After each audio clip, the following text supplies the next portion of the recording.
منورہ بھی جانا ہے، لیکن رسالت مآب کا یہ فرمان کہ تم حج بیت اللہ کرنے کے لیے آؤ، حج کے تمام تر حقوق پورے کرنے کے بعد تم پہ لازم ہے کہ تم مدینہ آؤ. تم مدینہ نہیں آتے تو گویا تم نے مجھ سے جفا کی ہے. قربان کیوں نہ جاؤں کہ تو قبر کی زیارت کرے تو شفاعت کا مستحق ہے، تو قبر پر آ جائے تو تیرے لیے برکت ہے، تو رسالت مآب کے روضہ انور کے سامنے موجود ہو، حضور تیرے لیے گواہ بن جائیں. تو جو آپ کے ہمراہ قبر میں موجود ہیں، جن کی قبر کی دیوار آپ کی قبر کی دیوار سے ملی ہوئی ہے، جو آج بھی اس طرح نظر آتے ہیں کہ آپ مواجہ شریف پہ پہنچے تو آپ کی زبانیں جب یہ الفاظ کہتی ہیں السلام علیکہ یا رسول اللہ، تو اگلے الفاظ یہ ہوتے ہیں السلام علیکہ یا ابا بکر الصدیق، السلام علیکہ یا عمر بن الخطاب. تیرے لیے شفاعت واجب ہوگی، ابو بکر کا کیا مقام ہوگا؟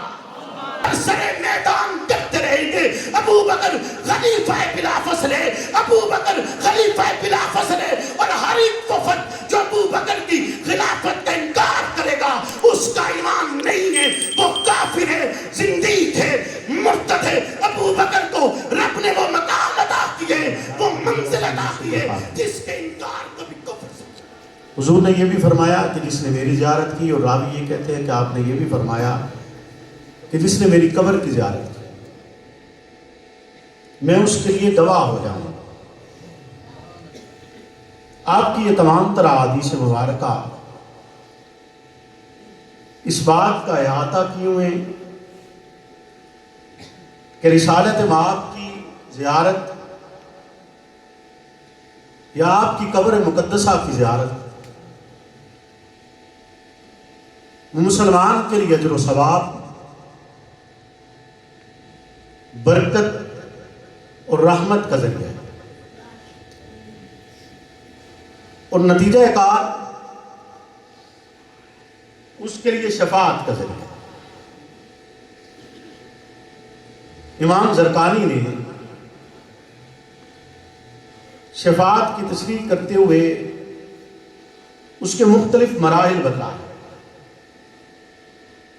ایک مرحلہ یہ بتلایا گیا کہ معاشر کی ہولناکیاں آپ کی شفاعت کی بدولت کم ہو جائیں،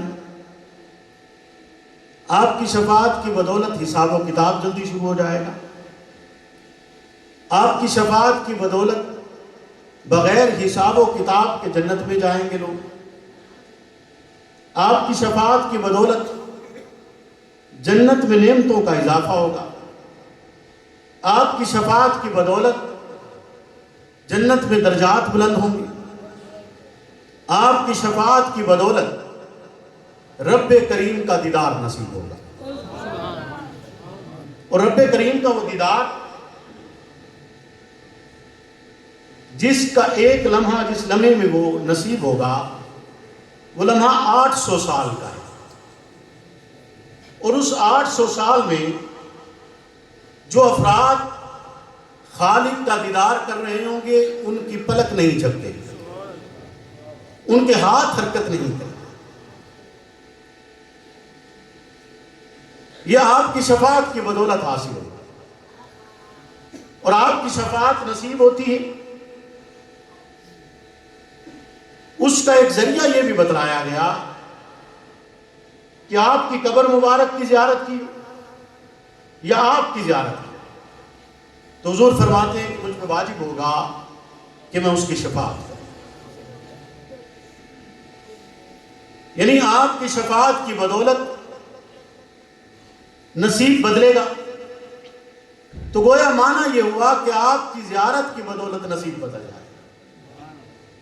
آپ کی زیارت کی بدولت معاشر کی ہولناکی ختم ہو رہی، آپ کی زیارت کی بدولت راہ نجات مل رہی. کہ حتیٰ کہ ملا علی قاری لکھتے ہیں کہ رسالت مآب کا سارا حسن اس دنیا میں ظاہر نہیں ہوا، معاشر کے دن ظاہر ہوگا. 70,000 پردے حضور کے حسن سے اٹھائے جائیں، اور ہر ایک پردے کے ہٹنے کے ساتھ لاکھوں گردنیں ہوں گی جن پر جہنم واجب ہوگی اور انہیں جہنم سے آزاد کر کے جنت کی طرف بھیج دیا جائے گا. یعنی نصیب بدل رہا ہے. تو میں جس عنوان کے ساتھ یہ آپ کے ساتھ تھوڑی سی گفتگو کرنا چاہتا ہوں، میں چاہوں گا کہ آپ وہ عنوان یاد رکھیں، اور وہ عنوان یہ ہے کہ تیری دید جس کو نصیب ہے وہ نصیب قابل دید ہے. تیری دید جس کو نصیب ہے وہ نصیب قابل دید. کہ آپ کی شفاعت کی بدولت زیارت رسول صلی اللہ علیہ وسلم معاشر کے میدان میں ہو اور جہنم واجب ہو، آپ کا حسن دیکھنے کی بدولت گردن جہنم سے آزاد کر دی جائے کہ فرشتے کھینچ کر جہنم کی طرف لے جا رہے ہیں اور نگاہ چہرہ مصطفیٰ پہ پڑ جائے، نگاہ چہرہ مصطفیٰ پہ پڑ جائے اور گردن جہنم سے آزاد ہو کر، یعنی لمحوں میں رخ بدل جائے، لمحوں میں نقشہ تبدیل ہو گیا کہ ایک طرف تو فرشتے لے جا کر جہنم میں پھینکنا چاہتے ہیں، اور اسی لمحے میں نگاہ رسالت مآب کے چہرے انور کی طرف اٹھے اور مقدر بدل جائے، مقدر بدل جائے. تو میری اور آپ کی یقیناً یہ خواہش ہوگی کہ ہم آپ کی زیارت تو نہیں کر پائے، لیکن آپ کی قبر اقدس کی زیارت کر لیں، مباجع شریف تک پہنچ جائے، آپ کی بارگاہ میں سلام پیش کر لیں، ان افراد میں ہمارا نام شامل ہو جائے کہ جن کے لیے رسالت مآب کہتے ہیں کہ میں گواہ بن جاؤں گا. اور حضور نے یہ بھی فرمایا کہ ان دو مقامات پر جو اس دنیا سے رخصت ہو گیا، ایک مدینہ کا حرم، ایک مکہ کا حرم، وہ قیامت کے دن ایمان کی حالت میں اٹھایا جائے. یہ نہیں فرمایا کہ جو یہاں دفن ہوگا، کیا فرمایا کہ جو دو ان حرم کے حدود میں فوت ہو گیا قیامت کے دن ایمان کی حالت میں اٹھایا جائے، قیامت کے دن ایمان کی حالت میں اٹھایا جائے. رسالت مآب کی حدیث مبارک، اس میں کوئی دوسری رائے نہیں ہے کہ آپ کی حدیث مستقل ہے، قیامت تک کے لیے لا ریب ہے، سچی ہے، دیانت اور امانت پر مشتمل ہے. ممکن نہیں ہے کہ آپ کی طرف کوئی فرد نعوذ باللہ جھوٹ کی نسبت کرے اور اسے پکڑا نہ گیا ہو. اگر اس نے موضوع روایت کی ہو اور اسے قابل گرفت نہ سمجھا گیا ہو، حتیٰ کہ کوئی آپ کے ساتھ جھوٹ کو منسوب کرتا ہے تو اسی لمحے قابل گرفت سمجھا جاتا ہے، اور علماء اس کی اس بات کو اسناد کی روشنی میں اس کی تردید کرتے ہیں. رسالت مآب کی حدیث مبارکہ بغیر کسی شک و شبہ کے جو آپ سے بھی ترتیب ثابت ہیں اور پوری اسانید کے ساتھ مستقل آپ سے موجود ہیں، وہ نہ صرف سچی ہیں بلکہ ایسی حدیث مبارکہ ہیں جو انسانیت کے لیے مشعل راہ ہیں. رسالت مآب کا یہ فرمان اسی طرح اٹل ہے، حقیقت ہے کہ جیسے خلاق عالم کا وجود حقیقت ہے، جیسے رسالت مآب کی رسالت لاریب ہے، اسی طرح آپ کا ہر ایک سچا فرمان اسی طرح لاریب اور اسی طرح قابل اتباع ہے. رسالت مآب کہیں جس نے میری قبر کی زیارت کی گویا مجھ پہ واجب ہے، میں اس کی شفاعت کروں گا. جو میری قبر تک آیا مجھ پہ واجب ہے، میں اس کے لیے گواہ ہو جاؤں. حضور یہ بھی کہیں تم حج کے لیے آؤ، رب کی بارگاہ میں پیش ہوتے ہو، تم طواف کرتے ہو، مناسک حج ادا کرتے ہو. مناسک حج میں کہیں نہیں لکھا ہوا کہ تم بیت اللہ آتے ہو تو تم نے مدینہ منورہ بھی جانا ہے، لیکن رسالت مآب کا یہ فرمان کہ تم حج بیت اللہ کرنے کے لیے آؤ. حج کے تمام تر حقوق پورے کرنے کے بعد تم پہ لازم ہے کہ تم مدینہ آؤ. تم مدینہ نہیں آتے تو گویا تم نے مجھ سے جفا کی ہے. قربان کیوں نہ جاؤں کہ تو قبر کی زیارت کرے تو شفاعت کا مستحق ہے، تو قبر پر آ جائے تو تیرے لیے برکت ہے. تو رسالت مآب کے روضہ انور کے سامنے موجود ہو، حضور تیرے لیے گواہ